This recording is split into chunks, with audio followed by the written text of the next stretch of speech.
Union council मुराद मेमण में तेज बरसात जे विस्कारे सबब ॼामोट मोहल्ले, शेख मोहल्ले ऐं गफूर बस्ती में बरसाती पानी सां गॾु गटरनि जो गंदो पानी घरनि में काहे पियो। घिटिन घरनि में गटरनि जो गंदो पानी दाख़िल थियण सबब मक़ामी माण्हुनि जी रोज़मर्रा जी ज़िंदगी मुतासिर थी वई आहे।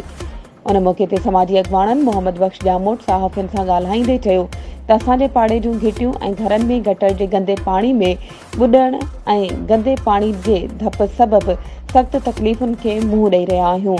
उन्हनि चयो त सॼी राति मच्छरनि जे आज़ार सबब बुज़ुर्ग ऐं मासूम ॿारनि जी निंड में खलल पवे थो। ॼामोट मोहल्ले जो मुख्य रस्ते ते गंदे पाणी बीहण सबब इस्पताल वेंदड़ मरीज़नि खे ॾाढी तकलीफ़ थिए थी। हुननि इंतज़ामिया खां मुतालबो कयो त गंदे पाणी जी नेकाली कई वञे, ॿी सूरत में प्रेस क्लब अॻियां धरणो हणी एहतजाज कंदासीं।